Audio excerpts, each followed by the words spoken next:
कल 5/2/2025 को इसकी फॉर्मल नोटिस लगाएंगे अपनी वेबसाइट पे और अपने ऑफिसेज में 5/2/2025 को वेडनेसडे को। और पानीपत को छोड़ के बाकी जगह जो नॉमिनेशन की प्रक्रिया वो 11/2/2025 ट्यूसडे से शुरू होगी और 17/2/2025 5 दिन नॉमिनेशन रहेगा वर्किंग डेज में 11 बजे से 3 बजे तक। 12/2/2025 को संत श्री गुरु रविदास जी की जयंती है, उस दिन अवकाश रहेगा और 16/2/2025 संडे की वजह से अवकाश रहेगा। तो बाकी 5 दिन जो है ये नॉमिनेशन की प्रक्रिया रहेगी। 18/2/2025 को 11:30 बजे से जो नॉमिनेशन पेपर्स है उनकी आरओ स्क्रूटनी करेंगे, जांच करेंगे। और 19/2/2025 को जो अपना नाम वापस जिनके नाम ठीक पाए गए वो अपना नाम चाहते हैं वो अपना नाम वापस ले सकेंगे 11 से 3 बजे के बीच में। फिर 19/2 को ही 3 बजे सिंबल्स अलॉटमेंट हो गए जो अंत में जो चुनाव प्रक्रिया में लोग शामिल होना चाहते हैं उनके लिए 19th को ही। और 19 को ही फिर जो पोलिंग स्टेशंस हैं उनकी लिस्ट पोस्ट कर दी जाएगी और उसके बाद फिर उनके पास जो कैंपेनिंग का टाइम रहेगा वो रहेगा 28/2 तक। 1 मार्च को नॉन कन्वेंसिंग मतलब डोर टू डोर कर सकते हैं, पब्लिक मीटिंग वगैरह नहीं होगी। और 2 मार्च को मतदान होगा। किसी कारणवश अगर किसी पोलिंग स्टेशन में अगर रीपोल की आवश्यकता हुई तो 4/3/2025 को होगा। पोल के टाइमिंग्स रहेंगे 8 बजे सुबह से लेकर शाम को 6 बजे तक। काउंटिंग सभी की जो पहले 8 म्युनिसिपल कॉर्पोरेशन और बाकी पहले 7 जो म्युनिसिपल कॉर्पोरेशन है, 2 बाई इलेक्शंस हैं और जो 4 म्युनिसिपल काउंसिल्स और 21 म्युनिसिपल कमेटियां और पानीपत की सबकी मिला के 12 मार्च को काउंटिंग होगी 8 बजे ऑनवर्ड्स और उसी दिन रिजल्ट डिक्लेयर कर दिए जाएंगे संबंधित आरओज द्वारा। तो ये कार्यक्रम है। इसके अलावा जो चीजें मैं आपके ध्यान में लाना चाहता हूँ, मॉडल कोड ऑफ कंडक्ट जैसा कि आपको ज्ञात ही है, अभी जब अनाउंस हम कर रहे हैं इसी समय से मॉडल कोड ऑफ कंडक्ट लागू हो जाएगा राज्य में। लेकिन ये उन्हीं एरिया में होगा जो उसका जुरिस्डिक्शन है। जैसे म्युनिसिपल कॉर्पोरेशन मान लीजिए करनाल है तो म्युनिसिपल कॉर्पोरेशन करनाल का जो एरिया है, जुरिस्डिक्शन का एरिया है, उतने में ही लागू होगा। वहां पर चुनाव से संबंधित जो भी अधिकारी कर्मचारी होंगे उनकी इन दिनों में बदली नहीं की जा सकेगी। और म्युनिसिपल कॉर्पोरेशन जो चुनाव में जा रही है या काउंसिल या कमेटी, उसके किसी भी एम्प्लॉय या किसी अधिकारी का ट्रांसफर इन दिनों में नहीं होगा। अगर कोई आवश्यक हुआ, बहुत आवश्यक हुआ पब्लिक इंटरेस्ट में, तो स्टेट इलेक्शन कमीशन की परमिशन के बाद ही ऐसा हो सकेगा।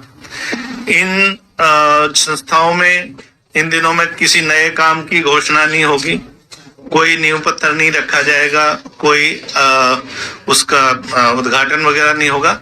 लेकिन जो रूटीन के काम है या जो काम पहले से चल रहे हैं, डेवलपमेंट के काम है या जो प्रोजेक्ट पहले से चल रहे हैं या बाकी जो रूटीन के काम होते हैं, साफ सफाई और जो भी है, वो यथावत चलते रहेंगे, उनमें कोई बाधा नहीं आएगी।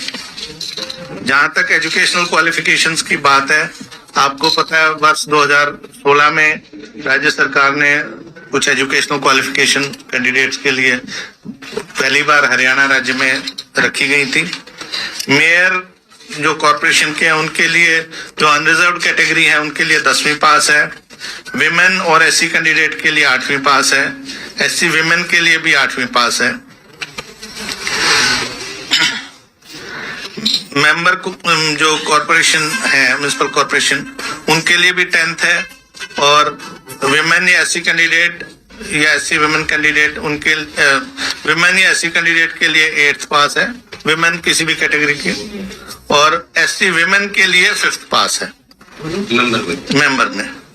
इसी तरह से प्रेसिडेंट म्युनिसिपल काउंसिल या म्युनिसिपल कमेटी के लिए अनरिजर्व सीटों के लिए 10th पास है। विमेन या एससी कैंडिडेट के लिए 8th पास है, और एससी विमेन के लिए प्रेसिडेंट म्युनिसिपल कमेटी या म्युनिसिपल काउंसिल के लिए 8th पास है। इसी प्रकार जो मेंबर म्युनिसिपल काउंसिल या कमेटी है, अनरिजर्व सीटों के लिए 10वीं पास है, विमेन या एससी कैंडिडेट के लिए 8वीं पास है, और एससी विमेन कैंडिडेट के लिए 5वीं कक्षा पास होना अनिवार्य है।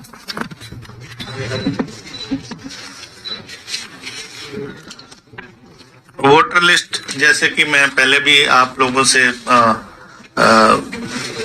बताता रहा हूं कि सभी की जो फाइनल इलेक्टोरल जो लिस्ट है, जो असेंबली वाइज हमें प्राप्त हुई थी, जो 22/1/2024 को अपडेटेड थी, और उसके बाद 12/9/2024 तक जो स्टेट के असेंबली इलेक्शन हुए थे उसमें updation election commission of India ने कर दिए थे, वो हमें उपलब्ध करवाई गई थी।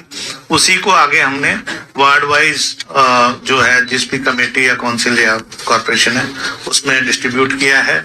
उसके लिए एक बाकायदा महीने भर से ऊपर की प्रक्रिया चली है, जिसमें जो प्रेस्क्राइब्ड अथॉरिटी है उन्होंने ऑब्जेक्शंस वगैरह सुन के उसका निपटान किया। उसके बाद डिप्टी कमिश्नर जो अपीलेट अथॉरिटी है उन्होंने अपील सुनी है।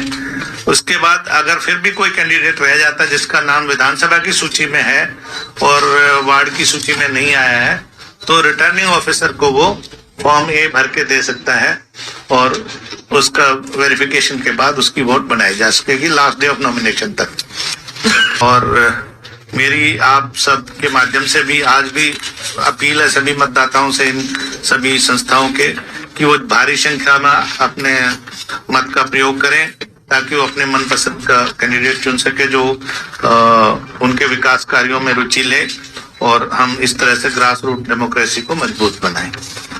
है जी। हाँ, जैसे मैंने बताया कि हमारे 4500 कुछ वो है पोलिंग बूथ, तो 9000 के करीब हमारी रिक्वायरमेंट है, तो 1000 के करीब 10% से ज्यादा हमारी रिजर्व ईवीएम्स रहेंगी। जो मोबाइल पार्टी होती है उस दिन, उसके सभी जीप में 1-1, 2-2 हम रख देते हैं कि कहीं पे भी अगर कोई गड़बड़ी हो, कुछ हो, तो आधे घंटे में वो रिप्लेस होते हैं। सिक्योरिटी फोर्सेस कितने किए जाएंगे?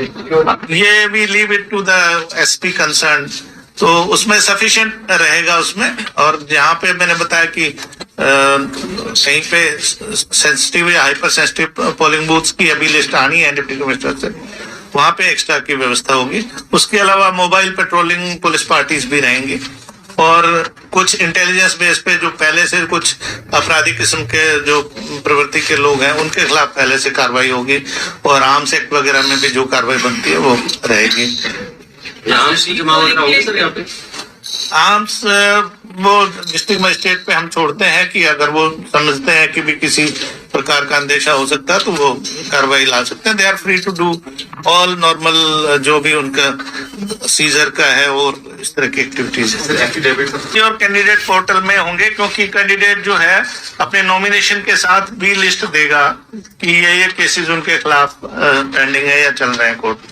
सर, रीपोलिंग के लिए क्या क्राइटेरिया रखते हैं? क्या नहीं, रीपोल एक बेसिकली एक प्रिकॉशनरी मेजर है।